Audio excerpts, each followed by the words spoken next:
Did you know that research says in 2024 here in Kenya, we didn't have any gender committee, but yet our president allocated close to 100 million towards the femicide when we had a series of women being killed each in every state.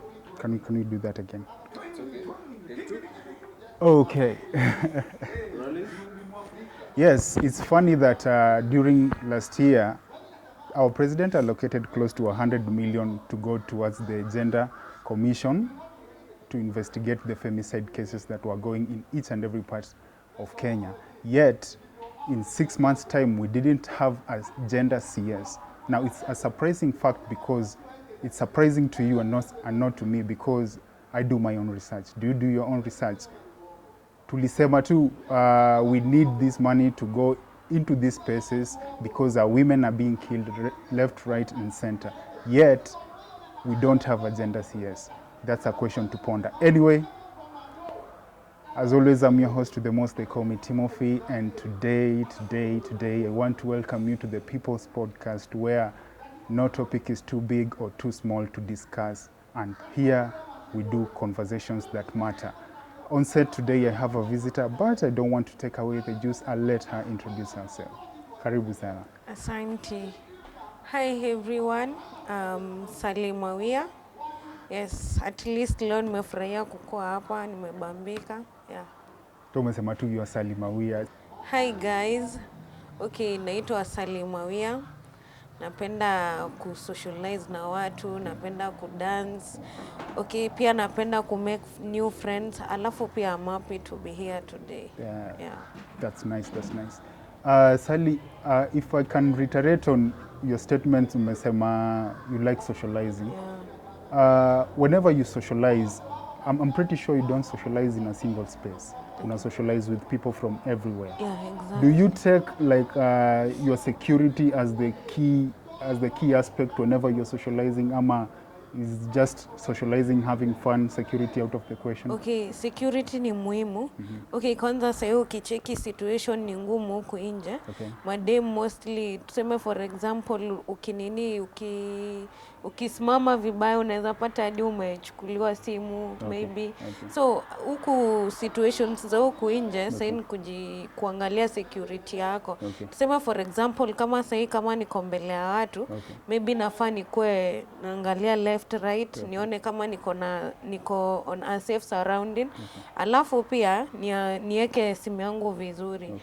Alafu pia headphones saa zingine nisiweke ati kila saa. Maybe nikiweka naeka moja juu.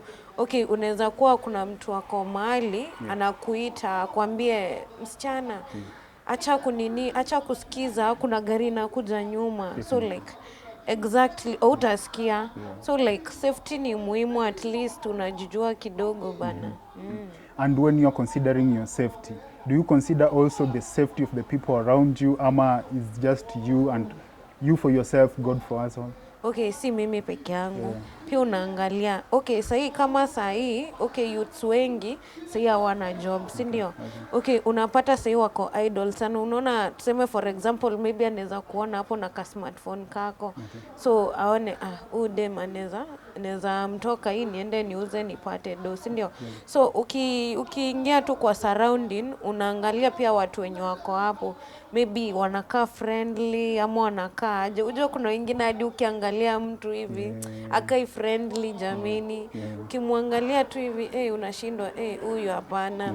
So ukiingia tu kwa surrounding, angalia tu watu wenye wako hapo. Ukiona wanakaa tu kuogopesha, hata better tu utoke tu hapo, uende kwa surrounding nyingine. Uende penye unasikia at least uko safe. Juu hata ukikaa hapo, maybe hata wanaweza kutoka simu, wakutoke do, maybe hata wakupige, wakuumize. Yeah. Umesema something very interesting, and I want us, as we dive towards the topic of the day, we are talking about women safety. We are talking about women's safety in public spaces, in private spaces, and also women's safety in online spaces. Mostly, this is a digital age, and you understand whatever happens on the media doesn't only stay on the media, inakuja ina affect even private lives of the people. So when we talk about women's safety, now we begin with women's safety on social media. how do you make sure that you are safe online? Okay, online. Okay, tuseme for example.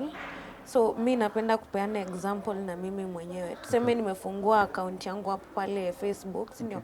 Mostly ukipost unaangalia chenye unapost, si ndio? Definitely. Unaangalia pia generation yenye itaangalia hiyo post yako. Inaweza kuwa ni hao majenzi, inaweza kuwa wale mamillennium, ujui mwenye ataangalia. So ukipost unapost at least vitu za adabu. Kitu yenye itaharibu mwenye ako nyuma yako. Alafu pia on nini hizo accounts pia zinafaa zikuwe private. Okay.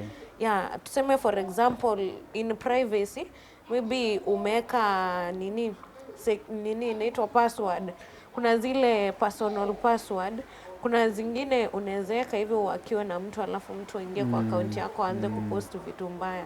So it's a matter of all kuangalia venye una manage hiyo account yako. Yeah. As always online ama you are rarely online ama uko na ile pattern unaingianga nayo online? Okay, kama Once in mimi a while, a day or two in a week or so ama? okay, mostly kama mimi Yeah. sasa kwenye siendi shughuli, niko home nimetulia, si niko na net. Okay, natulianga tu niko online. Sema for example nimeingia TikTok na sorora vitu zenye wasee wamepost nini.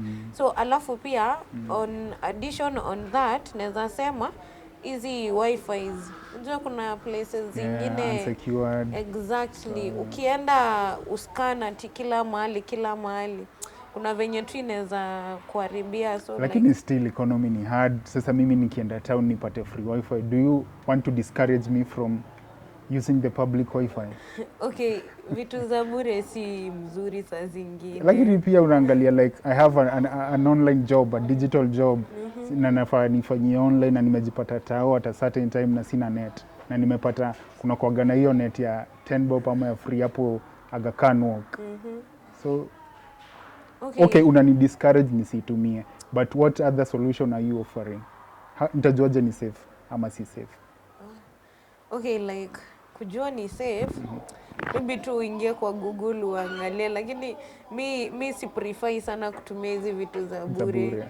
Juu okay, it's unsafe. Hata mtu anaweza hack simu yako ukiwa hapo na uradanishi. So umesema ni unsafe kutumia vitu za bure? Na si oxygen ni ya bure?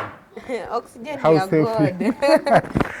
Na kila kitu imekuwa inspired from God. Yeah, exactly. Yes. Lakini inalingana kama oxygen tumepoa na God. Unajua ya hatulipi. Okay, interesting fact. Do you know in China people are paying now for oxygen just because of the overpopulation and industry for mob. Anyway, away from that, your advice, like unaweza advise aje wasee ku stay safe online?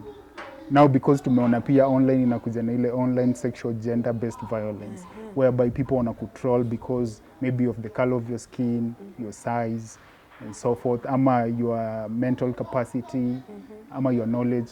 Indulge us more. Okay, mi chenye naweza ambia wasee, okay, ukipost online, post kitu iko na maana. Okay. Ama maybe eka limits. Kuna vitu zingine si za kupost.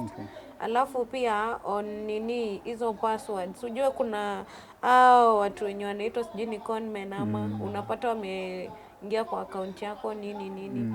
Usikuwa ati ukiona tu nini link ati ushaingia. Definitely. Okay. Vitu zingine unachunguza kwanza una nini ndio unaingia. Yeah, so the more unaendelea tu kuchunguza, alafu pia umanage accounts zako vizuri na usipost vitu mbaya juu hii generation iko nyuma, ujui itaona nini at least imchange. Maybe unaweza post kitu yenye itasaidia mse mwenye ako nyuma na imsaidie. Maybe utapost ingine isaidie hata mwenye ni mkubwa wako. But we have hii kitu yenye inaitwa like kama umestudy SRHR, Sexual and Health Reproductive Rights. They say we have bodily autonomy. Kila mtu akona haki ama akona haki. Is it haki? Yeah, rights. Yeah. The right to be proud of your body, to be proud of yourself and to post it. However, because wanasema it works well on your mental well-being. How can you talk about that? Sasa mtu amekuwa na challenges za weight and so forth, na so ameenda kwa therapist, ameambiwa like in order for you to be proud of yourself, do this, do that. And one of the things ameambiwa ni hiyo kujipost, just the way he or she is. So what can you say about that, mtu kama huyo? Okay, mtu kama wewe naweza mwambia aje, okay, never be ashamed of yourself. Juu God alikuumba hivyo na reason, si ndio? Okay, hata mtu wa kubody shame, okay, tunaambiwango aje, okay, at times kama mimi mtu akiweza ni body shame, mimi nasikizia hapa na nini natokea hapa. Juu I know myself, najiamini. So it's all about kujiamini na kuweka God first. Okay. Yeah. Thank you for that. Now, I wanted us to go a little bit deeper and talk about the safety of our women in public spaces. Kwa sababu imekuwa like a very tough situation considering last year. Our women were being killed left, right and center. They were not safe in the public spaces. Wanauliwa tu just because na pia kuna how can we say it? Kuna some gender violence and so forth, ama because a lady amevaa venye amevaa na kuna, I understand there is my dress, my choice, Yeah. but some other people don't understand it, and some people just kill women for being women. Okay, men kill women for being women. Other women wanaua other women just because they don't like them, they don't like the color of their skin, ama maybe some preconceived notions. Have you ever been a victim of harassment in public spaces? No. Umeharasiwa maybe when you are boarding a matatu? Kuna siku fulani hapo nilikuwa naenda tao, so like nile yenye nimekaa seat moja alafu msee amekuja amekaa, so like nile yenye huo msee amesema huo konda ati mnalipa fare kwa hiyo namba, so like si nile yenye huo unalipa, si ndio? So like hiyo time like nilikuwa na less money, I had 30 bob na anataka 50 bob, so like nile yenye nimepikia mam, nimemwambia mam suniadisia mbao hapa nilipe fare, so like si nile yenye nimeambia huyo makanga ongoje. So venye nimemwambia hivyo ongoje, sijui ni patient hakuwa nayo ama ni nini, akaanza kuniambia we msichana, hebu leta pesa ama nikikushukishe.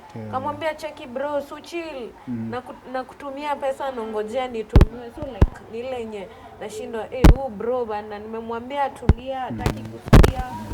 So like nile yenye alikuja juu hadi akasema we msichana, najua wasichana wa siku hizi ni wakora. So like mimi nashindwa wasichana ni wakora na nini, na alafu si wote wabaya. Ame generalize everybody. Exactly. Okay. So mimi nikamwambia aje bro, ni ati utulie, mimi nikutumie fare na tumiwa saa hii. So ikabidi ametulia. Hadi nikaambiwa dere bana, ambia kijana aka atulie. Okay. Yeah, so okay, kwa public nini mostly women wanaharasiwa. Unapata tuseme for example kama mimi sasa ni dem, si ndio?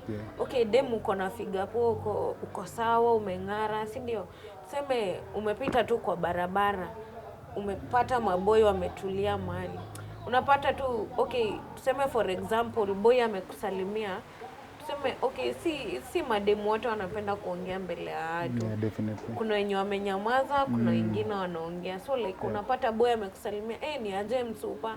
Hizo mrembo maybe ako na mamudi zake, ametoka kupigwa character development huku nyuma, akose kusalimika. Unapata sasa hizo maboy wameanza kutusi dem, unaringa hata una kitu sijui nini, sijui hata shape yako mbaya. Yeah, I get that. Yeah, so like madem wanarasiwa sana huku kwa public nini. And what do you say about like still nitakwama hapo kwa matatu because so many things zinaanzia hapo. Because hapo ndio day inaanzia na hapo ndio day inaishia. Exactly. Si ndio? Yeah. Like what do you say ama what's your opinion on whenever makanga either a lady ama a man whenever anatafuta watu wakuza wapande gari, what do you say ile wanaanza kukushika na kuambia ingia, do you consent to that ama ni ile unamwambianga you need to ask me for my permission before you touch me? Najua uko kazi but you don't have just to touch me just like that. Okay, inalingana ni wapi amekushika. Akikushika hapa kwa mabega hiyo inaeleweka, lakini ati tuseme maybe si ni unapanda kwa gari akushike hapa kwa ass, ni kama anataka kukuspang. So unamwambia cheki bro ama dem, bana my body is private, tulia. Ama unamwambia bana ukinishika hivi tena na kuripot.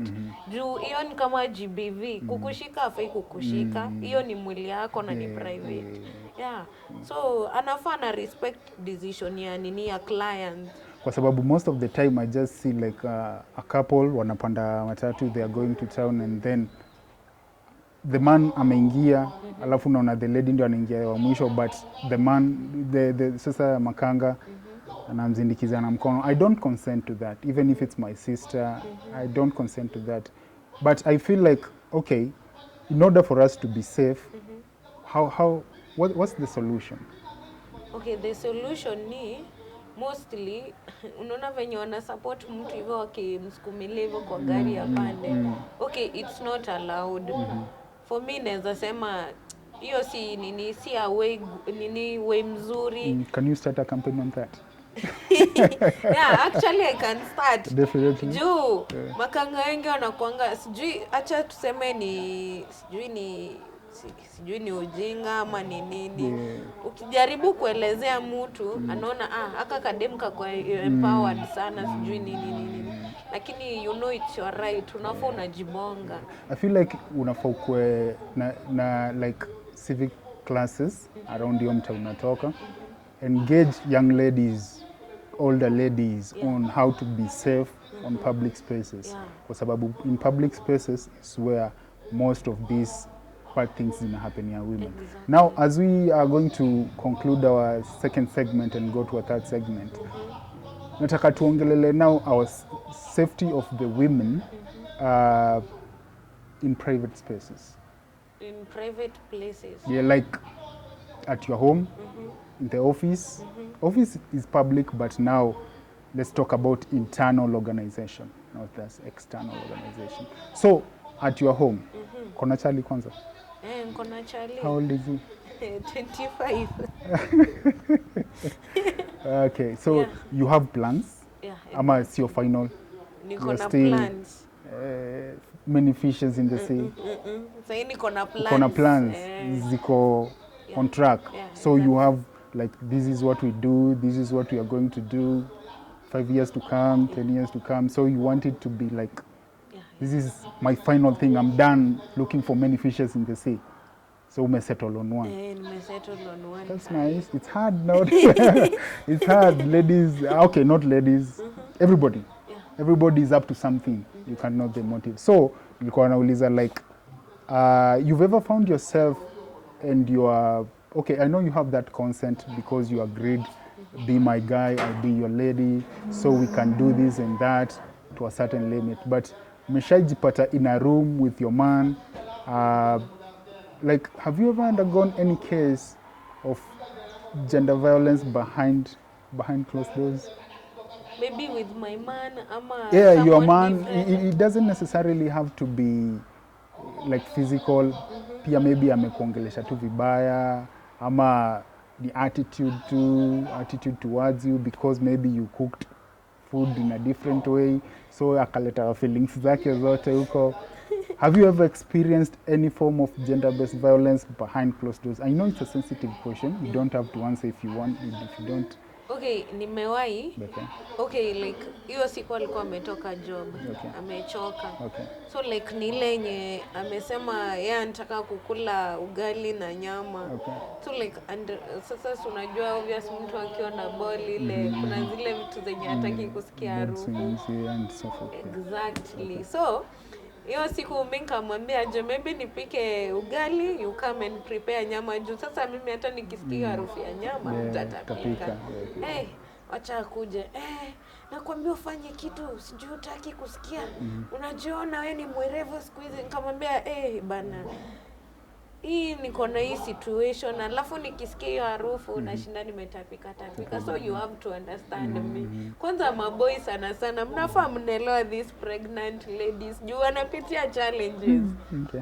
Tena sana. Okay. So ikabidi tumeongea tukakuja tukaelewana, but nikamwambia kila kitu ni kuelewana.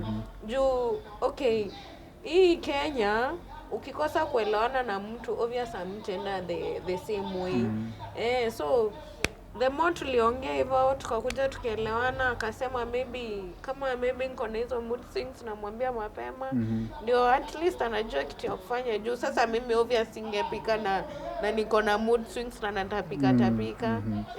So that was one of your cases. Have you ever had like a different case whereby ni ile yani unamwambia like, because I feel like women, for you to counter in agenda violence, to an extent you should teach men.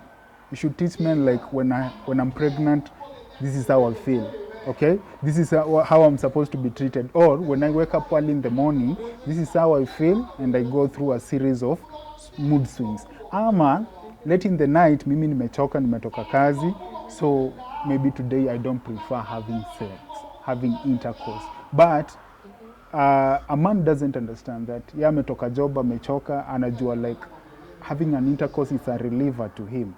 So now he just comes and I have the intercourse with you, but nila hajapata concept, but because you feel like you are the lady, so you feel it's automatic because your mother said maybe is your husband, so you have to be submissive and so forth. So that's why I want to understand, like, do you like take your man through a series of these lessons kumwambia like when I wake up sometimes namkanga sina mood, so you have to know this and this. When I go to sleep, maybe need this and this. When I'm pregnant, when I'm normal, and you know, and these are my feelings.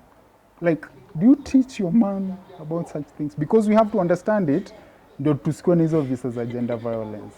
Okay, for me, For your safety. mi namwelezeanga. Okay. Namwambia maybe leo sisikii hivi, leo like niko hivi, leo nimeamka na mood swings, leo nasikia nataka hii na nataka hii. Maybe kama nimetaka kitu, yes, nataka na nataka. Hey, unataka sana. You want to? Because I feel like most of the time, even when a man ana request for sex, and then there are some ladies wanamwambia swendo ulitisha kwa mama yako. Like, you see, do you provoking at times? Okay, at times, so unajua obvious kuna nini kuelewana kila saa. Okay. Kuna saa zingine mnakosana hata kidogo. Yeah, definitely. Lakini hiyo kumwambia tu aende kwa mamake juu. Yeah, kuna wenye husema hivyo because I understand certain ladies wanasemaga how can they stay with a man who doesn't beat them. Unaona, imefika to that state here, it's like a Stockholm syndrome. A Stockholm syndrome is whereby a victim anapenda the perpetrator. Yani perpetrator amekutreat vibaya until you fall in love na the perpetrator. So you don't see it as a perpetrator victim situation anymore. It's just like, now this is it. So I feel like you talking to your man, it shouldn't be a one-off thing. It should be a frequent thing. And also, you can be a pioneer in that area whereby teach women these things. Wambie sio lazima. Just because you have a man doesn't mean is your lifetime atakututu venye anataka. Now, know how to talk to the men. Because you just don't have to talk to them anyhowly. Kwa sababu ukiwaongelesha vibaya na ametoka na mambo yake huko, that's why we see like, there was a video doing rounds here, lady with a knife in a room threatening the man. We have even men's safety, so it's no longer about the women's safety. So you being partial as we come to a conclusion, men being safety, women being safety. And also, hapa kuna nyazi between men and the women, kuna children, even children's safety. So I want you to take like a minute to talk about men's safety in a few, to talk about the children's safety in a few, and also to talk about the women's safety in a few. What can you say? Now let's generalize it in any space. How can they be safe? For men, naweza sema ndio wakuwe safe. Okay, like unaangalia tu surrounding, alafu pia the way they talk to people. Juu unapata wanaume wengine pia wanaongelesha wengine vibaya. So ukiniongelesha vizuri pia mimi nitakuongelesha vizuri. Alafu for children, as parents, mnaangalia environment yenye watu hii wanachezea. Maybe marafiki wenye wako nao, si kila karafiki ni mzuri. Kuna wale wabaya, kuna wale wazuri. Mimi kama mimi, kuna time my mama alikuwa ananiambianga huyu si rafiki mzuri, so like mimi nashinda ubaya yake ni nini. So maybe these parents wako na akili kubwa, wanaona ubaya ya huyu na ya huyu. Yeah, alafu for women, maybe naweza sema women, maybe if you have your partners, muongee tu na wao vizuri, unawaelezea tu issues zako, ndio maybe mkuwe on the same lane. Juu sasa tuseme for example mimi kama partner wako nikikosa kukuelezea hizo issues zangu, kuna venye hatutaelewana na tutakuwa on the same Definitely, lane. definitely, yeah. So it's all about that. Alafu pia surrounding ni kwa kila mtu.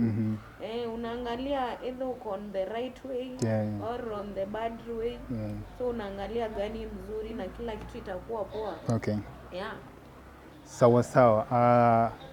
I really want to thank you for showing up for the conversation, for the podcast.